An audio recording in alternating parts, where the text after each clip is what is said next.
बिस्मिल्लाहिर्रहमानिर्रहीम, अस्सलाम वालेकुम। मैं मुज़म्मिल अवान इस खबर के साथ हाजिर हूँ कि इंतखाबात 2024 उसके नताइज तो आप टीवी स्क्रीन के ऊपर देख रहे होंगे, कुछ बताने की कुछ कहने की ज़रूरत नहीं है। ये पाकिस्तान में बहुत ज़रूरी था कि 5 साल बाद इलेक्टोरल सिस्टम उसके इनेकाद को यकीनी बनाया जाए, पाकिस्तान में इंतखाबात को साफ़ और शफाफ तरीके से यकीनी बनाया जाए और इक़्तिदार की पुरअमन मुंतकिली। देखें, जो जमात जीते, जो जमात अक्सरियत के साथ विन कर रही हो, वो गवर्नमेंट बनाने की पोजीशन में हो, उसको हुकूमत मिलनी चाहिए। चाहे वो तहरीक इंसाफ है, चाहे वो मुस्लिम लीग नून है, चाहे वो पीपल्स पार्टी है या कोई भी पॉलिटिकल पार्टी है, तो इक़्तिदार तो उसको मिलेगा जिसकी सीट्स ज़्यादा होंगी। लेकिन यहाँ पर आज मैंने कुछ इम्पॉर्टेंट बातें आपसे करनी है, कुछ ऐसी चीज़ें जो मैं डिस्कस करना चाह रहा हूँ। एक तो इमरान खान साहब जो पाकिस्तान तहरीक इंसाफ के बानी हैं, पाकिस्तान तहरीक इंसाफ के चेयरमैन हैं, वो पाकिस्तान के इंतखाबी मैदान से तो नॉकआउट थे और उनकी पार्टी के जितने भी लोग थे वो इंडिपेंडेंट आज़ाद हैसियत में इलेक्शन कॉन्टेस्ट कर रहे थे। इसी तरह मुस्लिम लीग नून, जिसको बड़ा अपनी जीत के ऊपर बड़ा मान था, बड़ा फ़ख्र था और बड़ा नाज था इस बात के ऊपर कि वो इलेक्शन कॉन्टेस्ट करेगी और उसको पंजाब से वो एक्सपेक्टेड रिजल्ट्स मिलेंगे जो नून लीग चाहती है। साउथ पंजाब के अंदर, सेंट्रल पंजाब के अंदर नून लीग का वोट बैंक उस लिहाज से मुतहरिक दिखाई नहीं दिया। उसकी वजूहात क्या हैं, उसकी रीजंस क्या हैं? क्या टेक्निकल रीजंस हैं कि नून लीग के बड़े बड़े जो बुर्ज हैं वो लुटे? इस इलेक्शन के अंदर नून लीग के बड़े हैवीवेट उम्मीदवारों को शिकस्त हुई। शेख रूहेल असगर साहब लाहौर से आ रहे, ख्वाजा साद रफ़ीक साहब मुस्लिम लीग नून के सीनियर रहनुमा और पाकिस्तान मुस्लिम लीग नून की प्रोमिनेंट जो है वो पॉलिटिकल पर्सनैलिटी, वो अपने हल्के से शिकस्त खा गए। इसी तरह सलमान अकरम राजा साहब के मुकाबले में ओन चौधरी साहब इलेक्शन कॉन्टेस्ट कर रहे थे, IPP के उम्मीदवार थे, मुस्लिम लीग नून के हमायत याफ्ता उम्मीदवार थे, उनको कामयाबी मिली, कोई एक्सपेक्ट नहीं कर रहा था। उसके बाद हाफिज़ मियाँ नुमान साहब, किसी ने एक्सपेक्ट नहीं किया था। बरजीज़ ताहिर, मियाँ जवेद लतीफ़, नज़ीर आरई, इस तरह के कई ऐसे लोग नून लीग के जो अपने हलकों में बहुत स्ट्रांग दिखाई दे रहे थे। नून लीग को क्या चीज़ जो है उसने, नून लीग को किस चीज़ ने नुकसान पहुंचाया, नून लीग को असल में शिकस्त जो हुई है उसकी रीज़न क्या है, उसकी वजूहात क्या हैं, ये भी मैं डिस्कस करूंगा। और आज़ाद उम्मीदवार जिस पार्टी में जाएंगे वो पार्टी कौन सी पॉलिटिकल पार्टी होगी और उस जमात का पलड़ा भारी क्यों होगा, इसके ऊपर भी बात करूंगा। देखें, इस इलेक्शन के अंदर आज़ाद उम्मीदवारों ने मेला सजा दिया। आप ये कहें कि आज़ाद उम्मीदवारों ने जो है वो रंग में भंग डाल दिया और आज़ाद उम्मीदवार इस इलेक्शन में बहुत भारी तादाद में जीते, बहुत बड़ी अक्सरियत के साथ, बहुत ज़्यादा आप समझ लें कि मेजॉरिटी के साथ इतने आज़ाद उम्मीदवार हो गए हैं कि अगर इनको एक साइड पर कर दिया जाए तो इनमें से हाफ आप भी पॉलिटिकल पार्टीज़ में करें तो सर तहरीक इंसाफ तो फिर पीछे हुकूमत बनाने की पोजीशन में नहीं होगी। लेकिन ये चूँकि तहरीक इंसाफ के लोग हैं, ये तहरीक इंसाफ के लोग हैं और इसमें से अगर आप 5% निकाल दें तो वो ऐसे आज़ाद उम्मीदवार हैं जिनका तहरीक इंसाफ से कोई ताल्लुक़ नहीं है। लेकिन अब चूँकि प्रॉब्लम ये है कि जो इलेक्शन हो गया, अब इस इलेक्शन की क्रेडिबिलिटी के ऊपर तो कोई सवाल नहीं उठा रहा। मुस्लिम लीग नून को कोई तहफ़्फ़ुज़ात नहीं है। मरियम औरंगज़ेब साहिबा और इसहाक डार साहब वो तो पहली टीवी पर आकर ये बात कर चुके हैं। उनका टीवी स्टेटमेंट मैंने देखा कि हम हुकूमत बनाने की पोजीशन में। आई डोंट नो, मुझे नहीं पता कि मुस्लिम लीग नून किस तरह से इस बात का इतराफ़ कर रही है कि वो गवर्नमेंट बनाने की पोजीशन में है पंजाब के अंदर और वफाक के अंदर। फेडरल के अंदर तो सर जो गवर्नमेंट बनेगी वो मखलूत हुकूमत होगी। वो कोई आज़ाद उम्मीदवार अगर खड़े होते हैं एक तरफ और उनको किसी पॉलिटिकल पार्टी के साथ तो कोalition में आना पड़ेगा, उनको अलायंस तो करना पड़ेगा, तो उसके बगैर तो कोई हाल नहीं है। दूसरी बात ये कि नून लीग अगर ये दावा कर रही है कि पंजाब में उनको अक्सरियत मिल चुकी है तो मेरे लिहाज से ये दावा जो है ये बिल्कुल हक़ाइक़ के बरक्स है और ये इस बात की नफ़ी करता है कि नून लीग ने इस इलेक्शन को जितना ईजी लिया, जितना उन्होंने इस इलेक्शन को बहुत आप समझ लें कि लाइट समझकर इस इलेक्शन को कॉन्टेस्ट किया और इस इलेक्शन में वो रिजल्ट्स जो वो एक्सपेक्ट कर रहे थे वो रिजल्ट्स उनको नहीं मिल सके। तो ये नून लीग की कुछ इंतखाबी कैंपेन के अंदर बहुत से प्रॉब्लम्स थे, फिर कुछ टिकट्स के वाले से बड़े तहफ़्फ़ुज़ात रहे और कुछ ऐसे हलकों में उन्होंने उम्मीदवार उतारे जिन पर लोगों को शायद लोगों को जो है वो ट्रस्ट नहीं था, या लोगों ने उनको किसी बुनियाद पर वोट इसलिए नहीं दिया कि शायद वो शख्सियत बेस पर लोग उनको पसंद नहीं करते थे। नवाज शरीफ साहब जो हैं वो लाहौर की जिस सीट से इलेक्शन कॉन्टेस्ट कर रहे थे NA 130 से, पहले लग रहा था कि नवाज शरीफ साहब जो है ना वो फारग हो जाएंगे, लेकिन सर उसके बाद ऐसे नताइज चेंज हुए कि जब रात को लोग सोए सुबह उठे तो उन्होंने देखा नवाज शरीफ 1,71,000 वोट लेकर कामयाब हो गए और डॉक्टर यास्मीन राशिद साहिबा को शिकस्त हुई। और मैं पहले भी ये बात कर रहा था कि ये जो हल्का है ये मुस्लिम लीग नून का बाई हल्का है, उनका ये गढ़ है, तो ये जो 130 वाला हल्का है यहाँ पर नून लीग को शिकस्त नहीं हो सकती। उसकी बुनियादी वजूहात ये हैं कि ये हल्का नवाज शरीफ का बाई हल्का है। इस हल्के से वो इलेक्शन कॉन्टेस्ट कर चुके हैं, 2013 में कामयाब हुए, 2008 में बिलाल यासीन कामयाब हुए, 2013 में नवाज शरीफ ने डॉक्टर यास्मीन राशिद को शिकस्त दी। उसके बाद 2017 में जब नवाज शरीफ नाहल हुए तो उनकी अहलिया मोहतरमा कलसूम नवाज मरहूम, उन्होंने यहाँ से ज़िमनी इलेक्शन लड़ा, वो यहाँ से कामयाब हुई। 2018 में मुस्लिम लीग नून के वहीद आलम खान इस हल्के से इलेक्शन कॉन्टेस्ट कर रहे थे, वो कामयाब हुए और 2024 में नवाज शरीफ एक बार फिर कामयाब हो गए। तो ये हल्का जो है ये तो नून लीग का गढ़ है, इसको तो नून लीग का सिंबल कहा जाता है, इसको नून लीग का साइन कहा जाता है। तो ये हल्का जो है यहाँ पर तो नून लीग जो है वो सक्सेसफुल रहती है, हमेशा हर दफ़ा कामयाब होती है। लेकिन नून लीग ने इस इलेक्शन को सर बहुत लाइट लिया और उन्होंने समझा कि शायद ये बहुत आसान सा इलेक्शन है। उसकी मैं 2 वजूहात आपको बताता हूँ। एक, उन्होंने समझा कि इमरान खान तो इंतखाबी मैदान से नॉकआउट है, पार्टी टूट गई है, तितर बितर हो गई, लोग पार्टी छोड़ गए, 9 मई के वाक़यात हुए, कईयों को सजाएं हो जाएंगी, कईयों को जो है वो बाद में पर्चों में डाल दिया जाएगा, नामजद कर दिया जाएगा, कईयों को इलेक्शन कैंपेन नहीं करने दी जाएगी। तो नून लीग बहुत आराम से सतू पी के सोई हुई थी और समझ रही थी कि ये इलेक्शन हमारे लिए जो है ना वो बिरयानी की वो प्लेट है कि हमें हाथ में रख कर दी जाए और हम खा लें। नून लीग ने इस इलेक्शन को बहुत इजी लिया हुआ था, लेकिन सर ये इलेक्शन इतना इजी था नहीं। उसकी वजूहात मैंने आपके सामने रखी थी और मैं 1-2 मेरे दोस्त हैं, मैं खैर उनका अब नाम नहीं लूँगा, वो हमारे मीडिया के दोस्त जो ये बातें कर रहे थे और वो ये कह रहे थे कि ये जो इलेक्शन है इसमें दरअसल नून लीग को कोई प्रॉब्लम नहीं है, ये नवाज शरीफ साहब इस इलेक्शन में जीते हुए हैं, कोई प्रॉब्लम नहीं है मियाँ साहब को।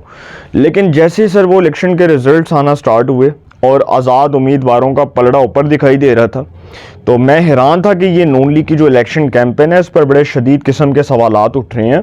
और दूसरा, नवाज शरीफ साहब अब इलेक्शंस के बाद जब ऑफिशियली सब रिजल्ट्स अनाउंस हो जाएंगे तो उसके बाद वो बैठेंगे मुस्लिम लीग नून की जो है वो सीनियर टॉप लीडरशिप के साथ इजलास में बैठकर इस चीज़ को आइडेंटिफाई करेंगे कि वो क्या प्रॉब्लम्स थे, वो क्या मसाइल थे, वो किन वजूहात की बुनियाद पर हमें इन हलकों के अंदर शिकस्त हुई, हमें इन हलकों में वो खातिर ख्वाह नताइज नहीं मिल सके, इन हलकों में वोटर्स ने हमें क्यों कबूल नहीं किया, हमारे क्या जो है वो हमारे क्या एरर्स थे, हमारी क्या गलतियां थी, क्या कोताहियां थी जिस बुनियाद पर हमें वोटर ने रिजेक्ट किया।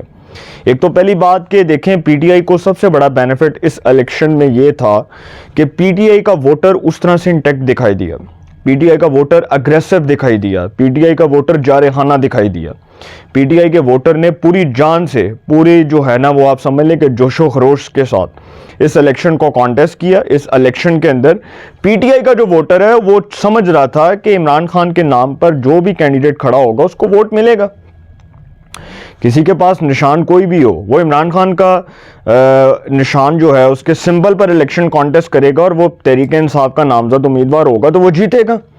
लेकिन फिर भी अगर आप देखें कि नून लीग जिसके बारे में ये एक्सपेक्ट नहीं किया जा रहा था और उसको साउथ पंजाब से भी सीट्स मिल गई, उसको सेंट्रल पंजाब से भी मिल गई, लेकिन तहरीक इंसाफ के बहुत बड़ी तादाद में आज़ाद उम्मीदवार, चूँकि उनको आज़ाद डिक्लेयर किया गया, सुप्रीम कोर्ट का डिसीजन था कि इनसे बल्ले का निशान वापस ले लें, वो आज़ाद डिक्लेयर हो रहे हैं। तो तहरीक इंसाफ ने इस इलेक्शन में बहुत जान मारी है मेरे लिहाज से। उनकी जो वर्किंग थी, जो उनका पोटेंशियल था, जो उनकी हार्ड वर्किंग थी, जो उनका वोटर था, वो सब चीज़ें जो हैं अगर आप उसको एक तरफ देखें तो वो बहुत जारहाना था, वो सब कुछ बहुत एग्रेसिव था, उसमें कोई ऐसा प्रॉब्लम नहीं था। उसमें तहरीक इंसाफ हर लिहाज से मुतहरक दिखाई दी। उन्होंने जिस तरह अपने वोटर्स को निकाला, अपने वोटर्स को, अपने सपोर्टर्स को, अपने कारकुनान को जिस तरह से पोलिंग स्टेशंस पर खड़ा किया, जिस तरह से उन्होंने पूरे इलेक्शन के अंदर आप समझ लें कि पहले से उन्होंने एक माइंडसेट बनाया हुआ था कि हमने इस इलेक्शन को कॉन्टेस्ट कैसे करना है, तो उस इलेक्शन में उनको रिजल्ट्स मिले सर, उस इलेक्शन में वो कामयाब हुए। तो अब देखते हैं जी क्या होता है। लेकिन एक चीज़ मैं आपको बता दूं एट लास्ट कि ये इलेक्शन, इसके ऑफिशियल रिजल्ट्स अभी तक तो अनाउंस नहीं हुए। अनाउंस होंगे तो पता चलेगा हुकूमत कौन बनाएगा। लेकिन सर इस बार तहरीक इंसाफ को हो सकता है कि अक्सरियत के बावजूद उनको हुकूमत ना मिले, मैं ये समझता हूँ। और हो सकता है, माइट भी पॉसिबल मैं गलत हूँ, पंजाब असेंबली में भी आज़ाद उम्मीदवार जीत रहे हैं। नून लीग एक तरफ दावा करिए, देखिए नून लीग का जो दावा ना मेरी समझ से बाहर है। मैं अगर आपको सच बताऊँ तो मेरी समझ से इसलिए बाहर है कि भाई आप आज़ाद उम्मीदवारों को अपने साथ मिला भी लें, पीपल्स पार्टी मिला ले, तो वो आज़ाद उम्मीदवार अगर 30-35 आपके साथ मिल जाते हैं और वो आपके साथ मिलकर इलेक्शन कॉन्टेस्ट वो जो है वो आपके साथ इत्तेहाद कर लेते हैं या आपकी जमात में शमूलियत का ऐलान कर देती है, तो फिर ऐसी हुकूमत जो बहुत नैरो हुकूमत होगी, जो बहुत आप समझ लें कि तंग हुकूमत बनेगी, जिसमें 15-16 सीटों का फ़र्क होगा गालबन। क्योंकि इमरान खान साहब जब वज़ीर-ए-आज़म पाकिस्तान बने थे तो 176 वोट लेकर वो वज़ीर-ए-आज़म पाकिस्तान बने थे। 2018 की बात कर रहा हूँ। और वो अपने इत्तेहादियों के वोटों को मिलाकर, वो उनके अपनी जमात के वोट और उनके इत्तेहादियों के वोटों को मिलाकर टोटल जो वोट थे 176 बने थे। कायदे-ए-वान को एतमाद का वोट लेने के लिए 172 अरकान की हमायत दरकार होती है। 172 अरकान आपको चाहिए होते हैं कि आपने असेंबली के अंदर अपने कार्ड्स प्ले करने, अपने कार्ड शो करने हैं। तो इमरान खान साहब चूंकि 176 वोट लेकर वज़ीर-ए-आज़म बने, अब नया वज़ीर-ए-आज़म कौन होता है इसके बारे में तो कुछ नहीं कहा जा सकता। लेकिन सर पाकिस्तान की सिक्योरिटी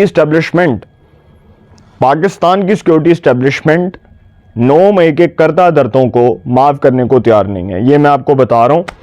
आगे क्या होता है, बहुत से लोगों ने अपने मुस्तकबिल का फ़ैसला करना है, आज़ाद उम्मीदवारों ने बहुत सोच समझ कर फ़ैसला करना है। और मैं ये समझता हूँ कि शायद अक्सरियत के बावजूद तहरीक इंसाफ हुकूमत ना बना सके, मैं ये समझता हूँ। हो सकता है मैं गलत भी हूँ, पंजाब में ना बने, वफाक में ना बने, KPK में बन जाएगी। लेकिन जो हालात चल रहे हैं सर, हो सकता है अनहोनी हो जाए, ऐसा मौजाती तौर पर एक ऐसा मौजा रोनुमा हो जाए कि जिस तरह सादिक संजरानी, जिनके बारे में कोई एक्सपेक्ट नहीं करता था कि वो चेयरमैन सेनेट बन सकते हैं, वज़ीर-ए-आज़म भी कोई ऐसा आ जाए। कुछ भी हो सकता है सर, हो सकता है मुकमुका हो जाए, नून लीग पीपल्स पार्टी अलायंस में आ जाए, कॉलिशन में आ जाए और इत्तेहाद पे एक नाम जो है उस पर इत्तफाक राय हो जाए, सदारत ऊपर किसी और को मिल जाए, सदर मुमलिकत कोई और बन जाए, वज़ीर-ए-आज़म कोई और बन जाए, स्पीकर कौमी असम्बली कोई और बन जाए, इत्तेहाद कायम हो जाए। लेकिन PTI अगर खुडे लाइन लग गई सर, तो फिर इस पाकिस्तान में ये जो मिसाल कायम हो जाएगी कि अक्सरियत वाले जो हैं वो अक्सरियत के बावजूद हार गए हैं, जिस तरह 2018 में हुआ था। और वो बड़ा गलत हुआ था और वो PTI ने बहुत गलत किया था। नून लीग को पंजाब में हुकूमत बन रही, नून लीग पंजाब में हुकूमत बना रही थी और जहांगीर तरीन साहब का जहाज़ भर कर आज़ाद उम्मीदवारों को बिठाया गया, उनकी बोलियां लगाई गई, उनको ख़रीदा गया। उस वक्त जहांगीर तरीन PTI का हिस्सा थे और तहरीक इंसाफ को पंजाब में ज़ोर ज़बरदस्ती हुकूमत दिलवा दी गई। इसका नुकसान था, इसका इम्पेक्ट पाकिस्तान की पॉलिटिक्स के ऊपर बहुत मनफी था, क्योंकि लोगों ने यह समझा कि शायद पैसा चला, आज़ाद उम्मीदवारों ने अपना ज़मीर ख़रीद लिया। अगर अभी भी सर यही होता है तो फिर सर पाकिस्तान में इक़्तिदार की पुरअमन मुंतकिली हर इंतखाबात के अंदर ऐसा सवालिया निशान होगी जिसका जवाब किसी के पास नहीं होगा। यह बात मैं आपको लिख कर दे रहा हूँ, सिग्नेचर्स कर कर दे रहा हूँ कि अगर अभी भी PTI को अक्सरियत के बावजूद हुकूमत ना मिली सर, फिर समझे PTI फारग है, फिर समझे पाकिस्तान में अगली कोई भी गवर्नमेंट आएगी उसको इक़्तिदार नहीं मिलेगा। फिर ये रोला ऐसे ही चलता रहेगा और फिर ये दुआ करें असेंबली चल जाए, क्योंकि ये जिस तरह की हुकूमत बनेगी ना, अगर तो इत्तेहादी नहीं बनाते हुकूमत और आज़ाद उम्मीदवार अपना एक ग्रुप बनाकर हुकूमत बना लेते हैं और तहरीक इंसाफ से चूँकि कुछ लोगों ने शिफ्ट भी होना है, उन्होंने शफल भी करना है, क्योंकि 9 मई के आगे मुकदमात, उनके फ़ैसले बड़े इंपॉर्टेंट हैं, उनकी टाइमिंग बड़ी इंपॉर्टेंट है। तो अगर वो कुछ सरप्राइज़ आ जाता है, सरप्राइजिंगली कोई ऐसा फ़ैसला आ जाता है, तो लेने के देने पड़ जाएंगे आज़ाद उम्मीदवारों को भी जो तहरीक इंसाफ में जाएंगे, क्योंकि सारे तो तहरीक इंसाफ के हैं। और अगर उससे पहले बोलियां लग जाती हैं, उसको ख़रीद लिया, उसको पकड़ लिया, उसको डाल दिया इस पार्टी में, उसको डाल दिया, तो सर फिर खचाखच काम होगा। फिर देखें क्या होता है। बहरहाल इस जमहूरी निज़ाम के तसलसल को एक अहम संगे मील समझने के लिए बेहतर यही है कि इक़्तिदार की पुरअमन मुंतकिली को हर तरीके से यकीनी बनाया जाए, उसको कबूल किया जाए, और कोई भी जमात अगर अक्सरियत से जीत रही है तो उसको इक़्तिदार दे दिया जाए। यही बेहतर है पाकिस्तान के लिए, यही उसके महफूज मुस्तकबिल के लिए बेहतर है। और अगर पीटीआई इक़्तिदार में आती है तो अच्छी बात है, उनको काम करने का मौका दें। ये मुल्क के जो अब हालात हैं उसको बेहतर तो करना है ना किसी जमात ने। अब हुकूमत बनेगी, अब आपकी केयर टेकर गवर्नमेंट ख़त्म होगी, माशाल्लाह पाकिस्तान के अंदर वो जो एक बेयकीनी का फुकदान था वो ख़त्म होगा, इलेक्शंस हो गए, जो भी हुआ जैसे भी हुआ, अब नताइज को तो कबूल करना है। अब कोई भी हुकूमत आएगी उसको कबूल तो करना पड़ेगा ना। तो देखते हैं क्या होता है। लेकिन सर जो भी नताइज होंगे वो अनएक्सपेक्टेड है मेरे लिए, ख़ास करके कि जो मैं समझ रहा था कि जिस तरह नून लीग कहती थी कि हमारे लिए तो मैदान साफ़ है, तो नून लीग को तो लेने के देने पड़ गए हैं। जो इनका हाल हुआ इलेक्शंस के अंदर, और जिस तरह से इनको वोट नहीं मिला, जिस तरह से उनका वोटर नहीं निकला, ये सोचने की बात है। ये लम्हा फ़िक्री है मियाँ साहब के लिए कि अगर वो पाकिस्तान आए हैं 21 अक्टूबर को तो उन्होंने उस तरह से इलेक्शन कैंपेन क्यों नहीं की, अपने वोटर को मुतहरिक क्यों नहीं किया, अपने वोटर के अंदर वो जोशो खरोश और वो जज्बा पैदा क्यों नहीं किया, ये सोचने की ज़रूरत है। ये लम्हा फ़िक्री है।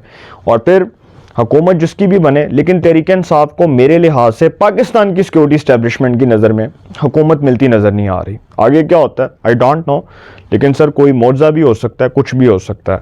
अपनी राय का कमेंट्स में ज़रूर इज़हार कीजिएगा। इंशाल्लाह एक नए सेगमेंट के साथ फिर मुलाकात होगी। अपना बहुत ख्याल रखिएगा। अल्लाह निगहबान।